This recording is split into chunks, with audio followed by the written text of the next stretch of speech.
사람들이 사용하는 말 중에 하나가 법대로 합시다입니다. 어떤 일을 막 처리하기에 막 머리 아프고 골치 아프면은 우리 흔히 하는 말이죠. 법대로 합시다, 우리. 법으로 합시다. 이런 말들을 많이 합니다. 여러분, 이 법대로 합시다라고 하는 말이 나올 정도면요, 이미 상황이 심각한 지경에 이르다라고 하는 것이죠. 부부간에 서로 법대로 합시다 이렇게 말하면요, 이미 끝장난 사이입니다. 안 그렇습니까? 그죠? 끝장난 사이예요. 거래하는 사업체 간에 서로 우리 법대로 처리합시다 하면요, 이미 그 거래 관계는 끝나버린 겁니다. 이 교회도 마찬가지예요. 교회에서 흔히 우리 법대로 합시다, 우리 정관대로 처리합시다 이렇게 말할 정도면요, 그 교회는요 이미 끝장난 교회입니다. 이미 갈라지기 일보 직전까지 가 있다라고 하는 것이죠. 그렇기 때문에 이런 말이 나오는 것입니다. 왜냐하면 이 법이라고 하는 것은 뭡니까? 법은요, 처음의 방법이 아니에요. 법은 최선의 방법이 아닙니다. 법은 마지막 방법입니다. 최후의 방법이 법이라고 하는 것입니다. 그래서 해도 더 이상 되지 않을 때, 그때 마지막의 수단으로 사용하는 것이 법이지, 처음부터 법대로 합시다, 우리 법이 정한 대로 그렇게 합시다라고 말한다는 것은, 그것은 굉장히 성숙하지 못한 모습이다라고 말할 수가 있습니다. 또 우리가 이 법대로 한다고 해서요, 그 판결의 결과에 대해서 사람들은요 쉽게 수용하지 않습니다. 법의 판단을 받았다 할지라도 그것을 받아들이는 사람들 별로 없습니다. 여전히 자기 자신은 억울하다고 생각하고 문제가 있다라고 생각을 하기 때문인 것입니다. 뿐만 아니라 보복의 심리가 작용하기 때문에, 그래서 법까지 가면은 안 된다라고 하는 것이죠. 교회 중에서도 보면요, 법정 다툼으로 싸우는 교회들이 있습니다. 아까 말씀한 여러분, 이 서로 법으로 싸울 정도가 되면요, 그 교회는요 볼장 다 본 거예요. 세상으로부터 망신은 망신대로 당하고, 하나님의 영광은 가리고, 교회나 또 교회 안의 성도들은 서로 깊은 상처를 받게 된다라고 하는 것이죠. 그래서 실제로 우리가 법으로 싸워서 이긴다 할지라도 사실은요 모두가 다 패배자가 되고 마는 겁니다. 교회도 상처를 입고 교회 안의 성도들도 깊은 상처로 남는 겁니다. 결국 뭡니까? 승자가 없이 패자만 남는 것이 바로 법대로 하는 것입니다. 그래서 우리가 성도들 안에도 마찬가지예요. 그러니까 우리가 함부로 법으로 합시다, 이 말 우리가 함부로 해서 안 된다라고 하는 거죠. 얼마나 성숙되지 못했으면은 그걸 믿음으로 처리하려고 하지 않고 법으로 처리하려고 하느냐. 그것은 성숙하지 못한 모습을 그것을 보여주는 하나의 증거라고 말할 수가 있는 것입니다. 그래서 여러분, 성도들은 웬만하면은, 이 성도들은 그런 것 같아요. 우리 보면 어떤 문제가 있으면 이것을 자꾸 법으로 하려고 하는데, 왜 법으로 하려고 하냐면요, 왜 그런지 아세요? 어떤 문제가 있을 때 이 문제를 가지고 하나님 앞에 나가지 아니하고, 하나님 앞에 이 문제를 가지고 기도하지 아니하고, 그것을 법으로 하려고 하는 이유가 있는데, 그 이유가 뭐냐면요, 하나님 앞에 나가면요 답이 뻔해요. 사랑하라, 이해하라, 용서하라, 관용하라. 답이 뻔하거든. 답이 뻔하기 때문에 하나님 앞에 나가지 않는 거예요. 법으로 처리하려고 하는 거예요. 자기 자신이 손해볼 것이 뻔하기 때문입니다.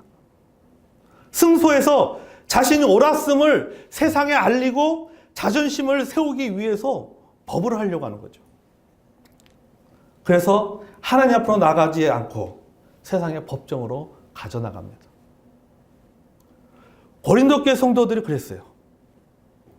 이런 고린도 교회 성도들의 태도에서 바울이 강하게 권면하고 있는 것이 오늘 본문의 내용입니다.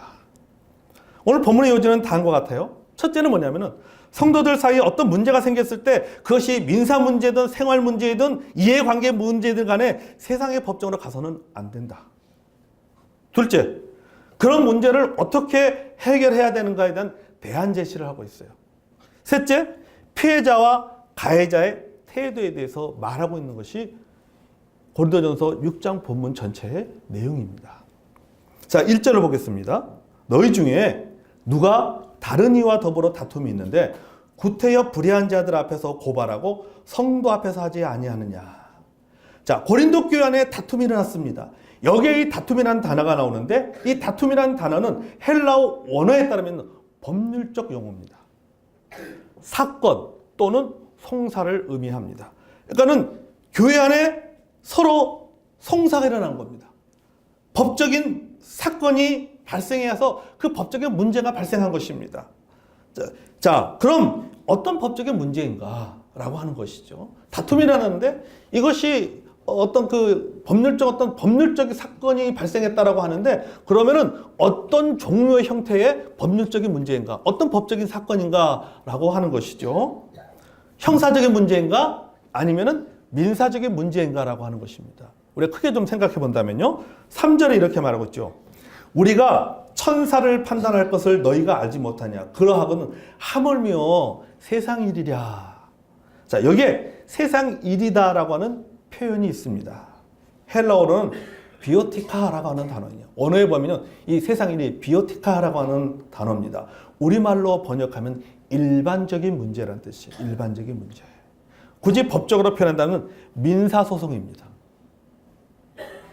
성도 사이에서 생활에 관련된 갈등이 일어나고 이 문제를 어디로 가져가냐? 세상 법정으로 가지고 갔다라고 하는 것이죠.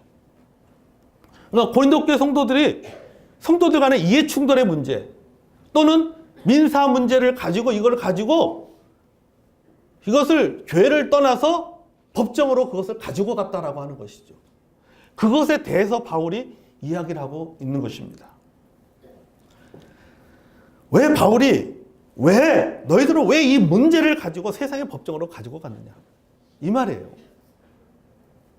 민사 문제는 법정으로 가져가지 않아도 서로 간의 합의를 통해서 얼마든지 해결할 수 있는 문제입니다. 특히 그리스도인들은 더욱 그렇습니다. 왜냐? 이 민사라고 하는 것은요, 우리가 생활 속에서 어떤 이해관계에서 부딪히는 문제 같은 경우에는 개인 간의 어떤 그 발생한 문제이기 때문에 그렇기 때문에 이 문제를 우리가 서로 간에 다 어떤 합의하고 하면 처리할 수 있는 문제라고 하는 것이죠. 그런데 그렇게 하지 않았다라고 하는 것이죠. 본문에 그렇게 말하고 있죠. 구태여 불의한 자 앞에서 고발하고 성도 앞에서 하지 아니하느냐. 자, 여기에 불의한 자라고 하는 표현이 또 나옵니다. 여기 불의한 자라는 표현은 불의를 행한 악한 사람을 말하는 것이 아니에요. 문자적으로 보면은 불의를 행한 악한 사람이라고 생각할 수 있는데 그게 아닙니다. 원어적인 의미를 살펴보면요, 안 믿는 사람을 의미합니다. 그러니까 도덕적인 문제가 아니라 종교적 차이를 말하는 거예요. 그러니까 여기서 말하는 불의한 자는 안 믿는 사람을 말하는 것이고, 성도, 뒷부분에 나오는 성도라는 말은 말 그대로 믿는 사람을 말하는 것이에요.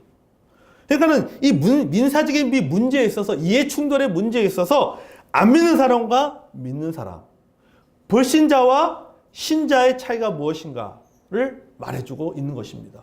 여러분, 불신자와 신자, 안 믿는 사람과 믿는 사람의 차이가 문제가 뭐예요? 문제를 풀어가는 방식 자체가 다르다라고 하는 겁니다. 어떤 이해 충돌의 문제가 발생했을 때 이걸 풀어가는 방식이 달라요. 불신자 같은 경우에는요, 안 믿는 사람들 같은 경우는요, 문서화된 법대로 일을 처리합니다. 그들에게는요, 하나님의 법이 없어요. 뭐만 존재하는 거예요? 세상법만 존재하는 거예요. 세상법만. 문제가 해결하는 방식에 있어서 하나님의 말씀도 없고 사랑도 없습니다. 오로지 눈에 보이는 증거만을 가지고 일을 처리합니다. 그래서 때로는 법을 악용하여서 공평하지 못한 판결을 만들어낼 수도 있습니다. 또 그렇게 만들어내기도 합니다. 하지만 성도는 다릅니다. 물론 믿는 사람들 가운데도 보면요, 이 법을 교묘하게 악용을 하고 또 증거를 조작하는 사람들도 있어요. 사실은 믿는 사람들 가운데서요, 아주 교묘한 방법으로 법을 악용하는 그런 사람들도 있습니다. 그래서 어떤 자신의 어떤 이익을 창출하고 때로는 어떤 승소해서 이기는 그런 사람들도 있습니다. 하지만은 성도라고 하면요. 내가 진짜 성도라고 하면 예수 믿고 구원받은 하나님의 자녀라고 한다면 하나님의 말씀이 우선입니다. 아멘? 하나님의 말씀이 우선이에요. 여러분, 하나님의 사랑의 법으로 문제를 풀어간다라고 하는 것입니다. 이건 뭐예요? 풀어가는 방식이 완전히 다른 거예요. 안 믿는 사람들은 이것을 법적으로 이 문제를 세상의 법을 통해서 법으로 이 문제를 해결하려고 하지만은 믿는 사람들이라면은 적어도 그 문제를 풀어가는 방식에 있어서는 하나님의 말씀, 다시 말해서 하나님의 말씀에 기초한 하나님의 법에 따라서 이 문제를 풀어간다라고 하는 것입니다. 바울이 고린도 교회 성도들을 책망한 이유가 바로 여기에 있는 겁니다. 교회 안에 일어난 문제를 가지고 세상법으로 처리해가는 거예요. 하나님의 법, 말씀대로 모두가 믿는 사람들이기 때문에 이 문제를 하나님의 말씀으로 처리해 가려고 하지 않고 세상의 법으로 처리해 가려고 하기 때문에 바울이 그것에서 책망하고 있는 거예요. 너희들이 얼마나 성숙되지 못했으면 이렇게 문제를 처리해 가느냐 이 말이에요. 왜 성도 간에 이 민사의 문제를 신중하게 생각하지 않고 너무 쉽게 세상의 법정에 그것을 맡기느냐. 성도 간의 문제는 세상의 법정으로 가서는 안 된다. 이 얘기를 하고 있는 겁니다. 여러분, 바울이 세상의 법정으로 가져가는 것을 반대하는 구체적인 이유가 있습니다. 첫째는 신학적 이유입니다. 성도가 세상의 재판관이기 때문입니다. 본문 2절을 볼까요? 성도가 세상을 판단한 것을 너희가 알지 못하느냐. 세상도 너에게 판단을 받겠거든 지극히 작은 일을 판단하기를 감당하지 못하겠느냐. 자, 현대인의 성경은 이렇게 번역했습니다. 성도가 세상을 심판하게 된다는 것을 여러분은 모르십니까? 온 세상을 심판하게 될 여러분이 그 정도의 사건 하나도 해결할 능력이 없습니까? 현대인의 성경은 2절 말씀을 이렇게 번역을 했습니다. 이게 뭐냐면은 최후의 심판날에 우리의 역할과 권리는 세상을 심판하는 겁니다. 하나님께서 우리에게 약속하시고 명령하신 사명이에요. 마태복음 19장 28절을 보면요. 예수께서 이르시되 내가 진실로 너희에게 이르노니 세상이 새롭게 되어 인자가 자기의 영광의 보좌에 앉았을 때 나를 따르는 너희도 12 보좌에 앉아 이스라엘 12지파를 심판하리라. 예수님이 하신 말씀이죠. 그러니까 너희들이 세상을 심판하게 될 것이다. 이렇게 말씀하고 있는 겁니다. 그러니까 세상을 심판해야 될 사람들이 거꾸로 세상으로부터 심판을 받는다. 라고 하는 겁니다. 세상을 심판해야 될 사람들이 이 작은 문제조차도 스스로 판단해서 풀 수가 없어서 세상의 법정에 맡기는 것이 이것이 얼마나 부끄러운 일이냐. 하나님이 너희들에게 세상을 심판할 권리를 주셨는데 하나님 주신 권리를 포기하는 것과 같다. 이게 얼마나 어리석은 것이냐 라고 하는 것에 대해서 바울이 말하고 있는 겁니다. 여러분, 최근에 와서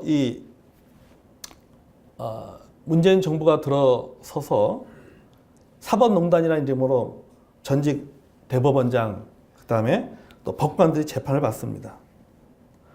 여러분, 이게 얼마나 사실 창피하고 부끄러운 일입니까? 엊그저께만 해도 이 판사석에 앉아서 판결하던 사람들이 피고의 자리에 앉아서 법정 다툼을 벌입니다. 법리 다툼을 벌입니다. 저는 그걸 보면서 그런 생각이 들어요. 야, 뭐 누가 옳으냐 죄의 어떤 그 유무를 떠나서 옳고 그름을 떠나서 그 자체가 부끄러운 거예요. 여러분이 한번 생각해 보십시오.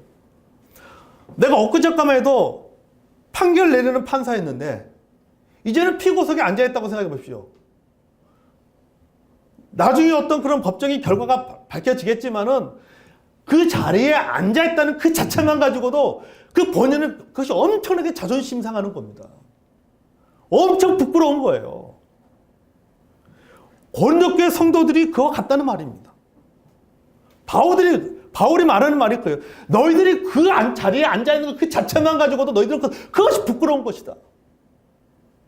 그 부끄러운 것을 알라고 하는 얘기예요. 그래서 잘못됐다는 겁니다. 그래서 세상의 재판정으로 가져가는 것이 잘못됐다. 두 번째 이유는 도덕적 이유입니다. 성도가 심판의 기준이기 때문입니다. 여기 본문에 그렇게 말하겠죠. 세상도 너희에게 판단을 받겠거든. 이런 단어가 있죠. 무슨 말인가 하면요.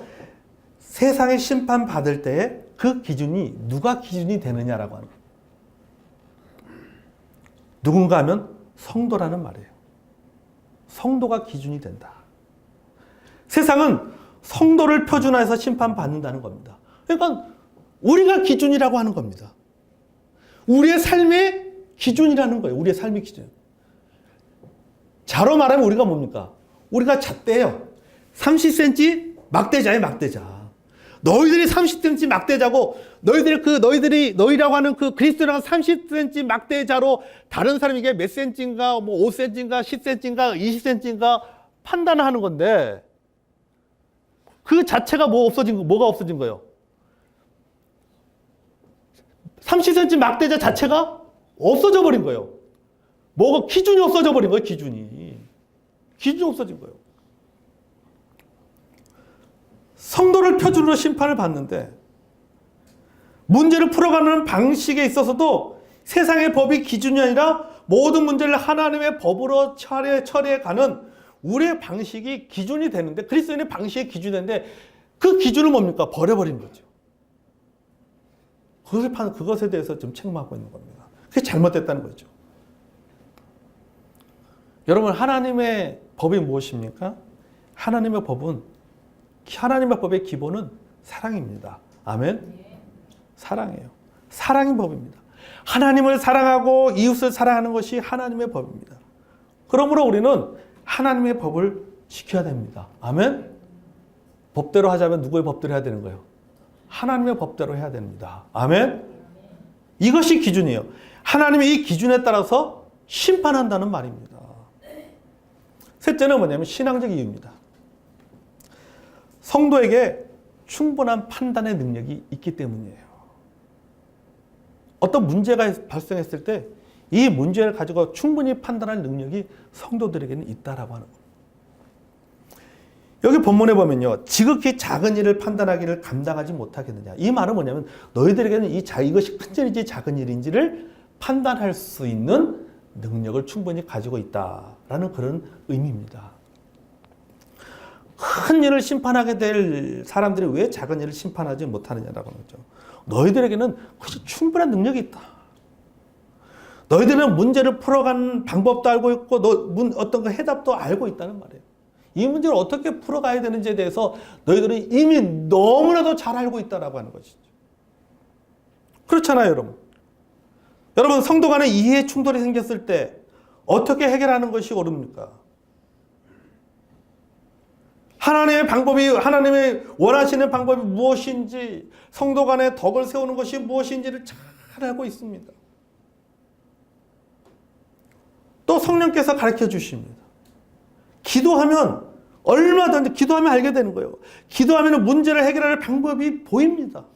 하나님께서 이 문제를 어떻게 처리해 가야 되는지 하나님께서 보게 해주십니다. 그런데 문제는 뭐냐면요. 기도하지 않는다라고 하는 게 문제예요. 성령의 음성에 귀 기울려고 하지 않습니다. 왜 그런가? 내가 손해보는 경우가 생길 수 있기 때문이죠. 안 그렇습니까? 기도하면 내가 손해봐야 돼. 기도 안 하는 거예요. 이 문제에 대해서. 내 방식대로 처리하는 거예요. 내 방식대로. 내 자존심이 허락하지 않기 때문입니다. 내 감정이 이를 용납하지 못하기 때문입니다.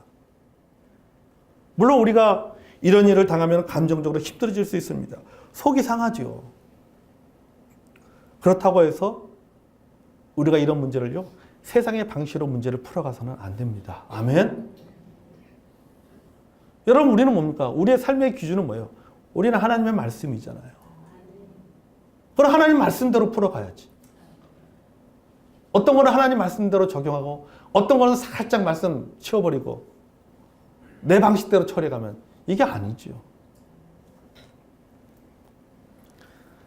여러분, 우리는 하나님 말씀대로 그 문제들을 풀어가야 됩니다.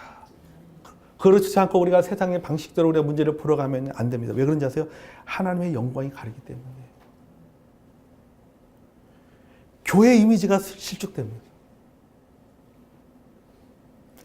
성도 간에 서로 다른 생각을 가진, 다른 생각을 서로 갈등이 일어납니다. 서로 어떤 문제에 대해서 서로 다른 생각 갖고 있는 사람들이 갈등을 일으켜요.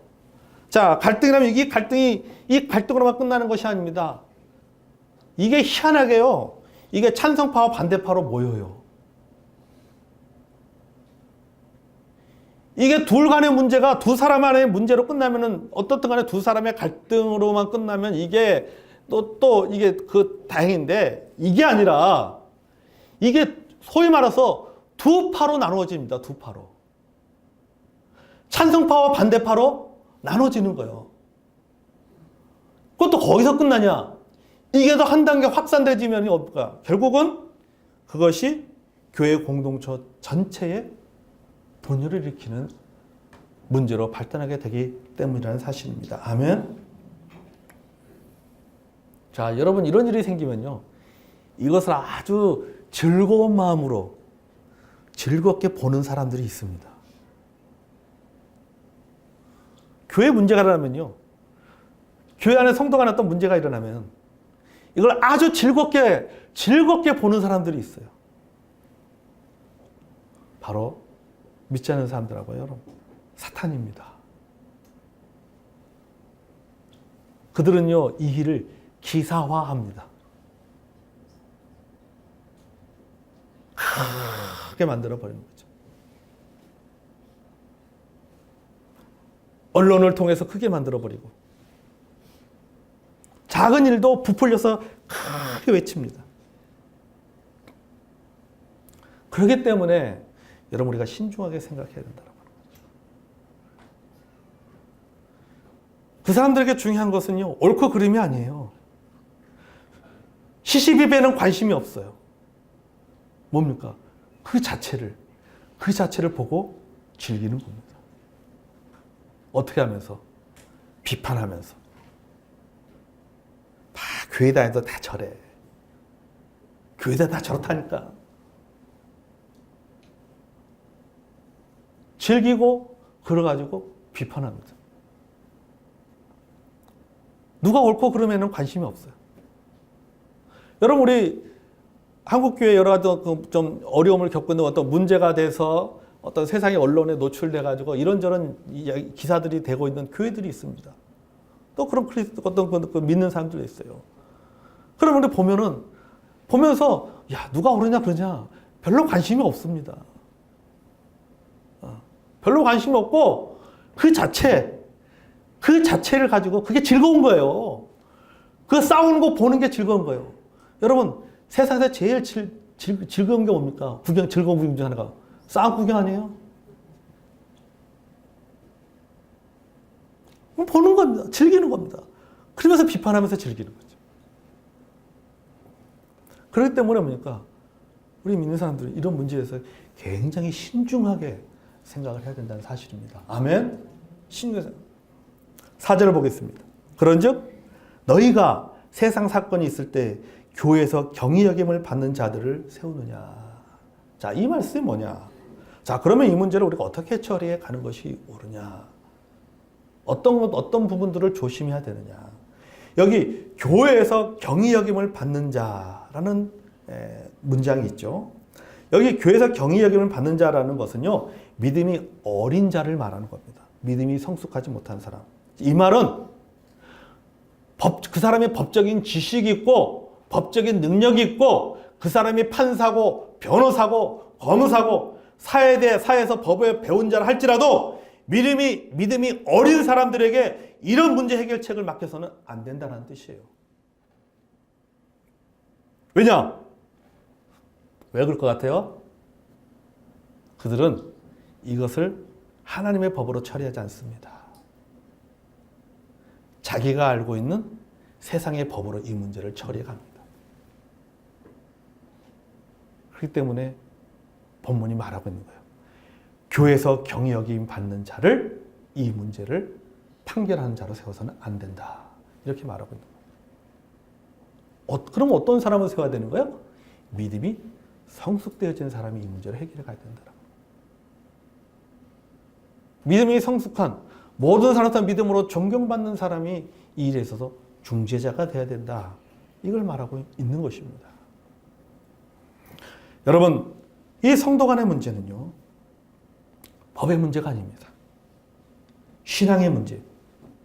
그러므로 여러분 이것을 법으로 해결하려고 하지 말고 우리가 신앙으로, 말씀으로 하나님과 또 상대와 하나님과 그 사람과 그리고 서로 기도하면서 협의하면서 풀어가야 될 줄로 믿습니다. 아멘. 법대로 하자고요? 법대로 하면 됩니다. 법대로 하자고 하면은 법대로 하면 됩니다. 여러분, 우리의 법은 무엇입니까? 하나님의 법이 우리의 법입니다. 아멘. 하나님의 법의 기초는 뭡니까? 그것은 바로 사랑이에요. 그 사랑의 정신으로 접근하면은 해결되지 않을 그런 이해 충돌의 문제, 민사 문제는 없다라고 하는 것이죠. 그 하나님의 사랑의 기초, 그 사랑의 기초가 구체적으로 나와 상대와의 관계 속에서는 그것이 무엇입니까? 그것은 바로 형제 사랑이 되는 겁니다.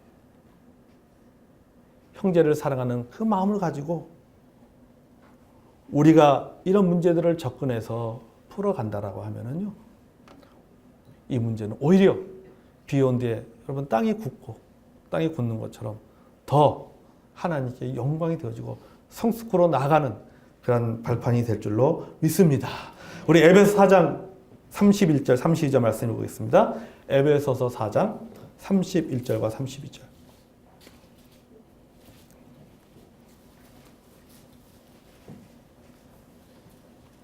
자, 31절, 32절 같이 읽었습니다. 시작.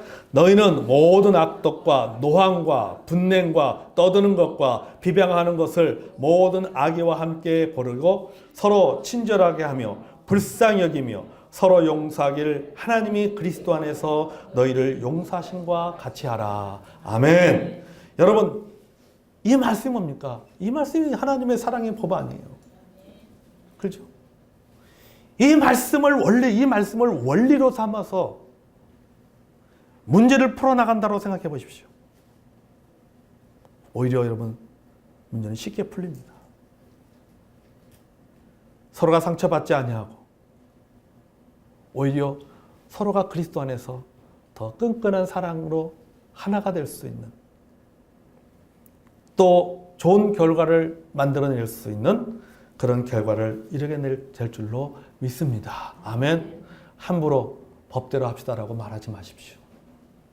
세상 사람들은 쉽게 법대로 합시다라고 말한다 할지라도 우리 믿는 사람들은 함부로 법대로 합시다라고 말해서는 안 됩니다. 우리는 법 이전에 우리에게 중요한 것은 하나님의 뜻이에요. 하나님의 법이에요.